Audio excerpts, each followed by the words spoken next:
Ha ha ha ha ha ha. That was a good end, I gotta say. I didn't watch the last 75% of it, but that was a good finish. So, anyway, why am I happy? Dale Jr. just lost the race. Why am I happy about that? I don't like Dale Jr. I don't like Dale Sr. I don't like the Earnhardts. Kill me. I mean, yeah, it's like I don't like them. Like, it took Junior 4 years after joining Hendrick to get another win after that Michigan race. You've got Hendrick vehicle, Hendrick motor, Hendrick team, and you can't get a win in 4 years? Really? But it's obvious that NASCAR wants Dale Jr. to win the championship this year because this is his third straight top two finish. And I was just waiting for the debris caution to come out after Brad was catching up there at the end. I was going to tweet that, but no one watches my Twitter, and I was in the middle of a game, so couldn't have done that.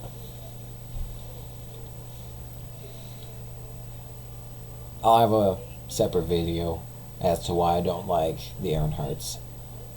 Let's review this. Penske swept the front row again. Jeez. They actually did something with it this time too. So I'm guessing that's how every race is going to start, just Penske on the front row every single time. And by the way, Penske, Sam Hornish Jr. Paul Menard had Matt Crafton on standby because his child was being born and stuff. And at the end, he came up, and I was thinking, wow, Paul Menard might win this. Not at all, crazy. Just the fact that he had a child and he might win a race, Big life events happen to change the outcome of a NASCAR race so often. Denny Hamlin at Pocono when his grandma died, he won that. Two birthday guys won. Wasn't that Jamie McMurray at Daytona? I think. Danica almost got wrecked. For once, it wasn't her fault. But the only reason that I'm saying that is because I don't think it was Daniak's fault. I hate this. This is really annoying me. That's all I could see when I'm looking at myself. It's like, there's some eyes. Nope. Just that. Nothing happened for a long time. I mean, stuff might have happened, and it probably didn't, because I wasn't paying attention. But I'm pretty sure nothing happened. So Keselowski won. It's about time. After winning in 2012 as a champion, you'd think that he'd win a couple of races, but frickin' finally anyway. It's nice. I hope he can back it up, because last year I was really losing confidence that he was actually a good driver. So, let's keep it coming, Brad. Once again, excellent finish for Paul Menard. I have a lot of respect. It was like the start of 2009 where I actually began to pay attention to him.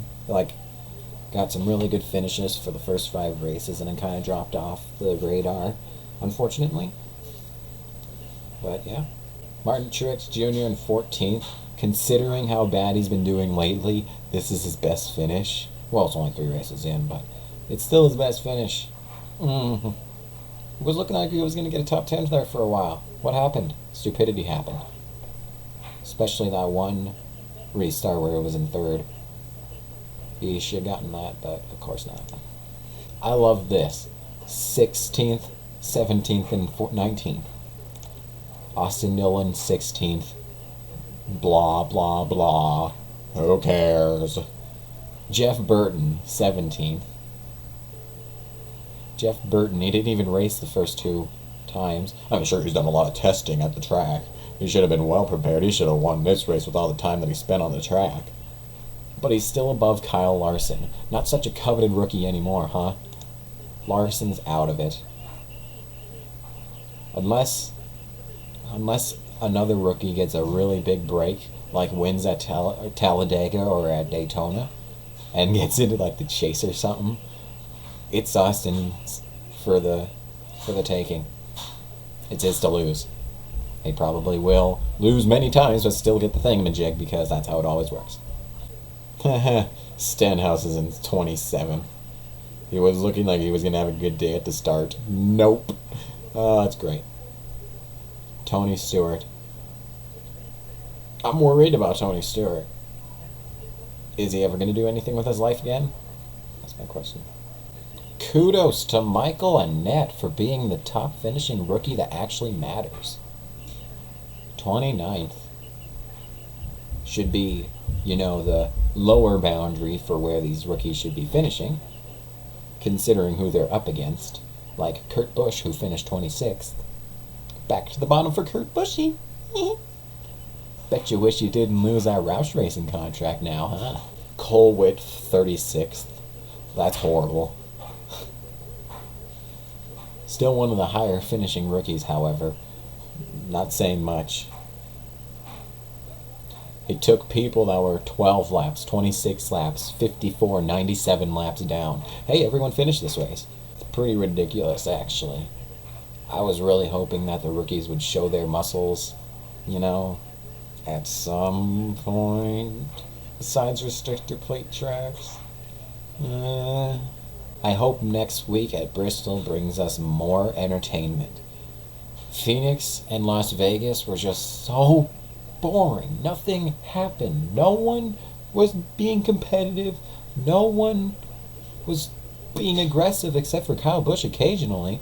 And you expect that. I mean, when the only headlines that you have for aggressiveness is Kyle Busch, you need to do something else, seriously. So in conclusion, I don't know how Bristol's going to turn out. I imagine Keselowski's going to win it like he always does, or Kyle Busch, or Carl Edwards, or Jimmy Johnson. That is my professional, informed prediction. Go Jeff Burton. And as for the nationwide race, while it was more exciting than that, what I did see of it, because I had to work, of course, it was still more exciting than the Sprint Cup race. It's aggravating to see that the only driver that isn't full-time in the Sprint Cup that finished above a driver that's full in the Sprint Cup was Chase Elliott by 2-3 spots.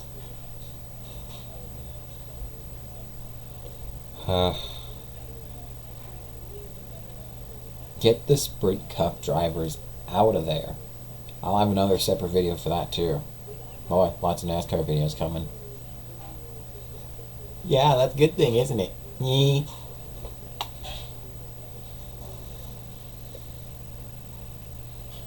So for me, the top 5 for the nationwide race were Chase Elliott, Brian Scott, Trevor Bayne, Chris Buescher, and Regan Smith. And Regan Smith finished 10th.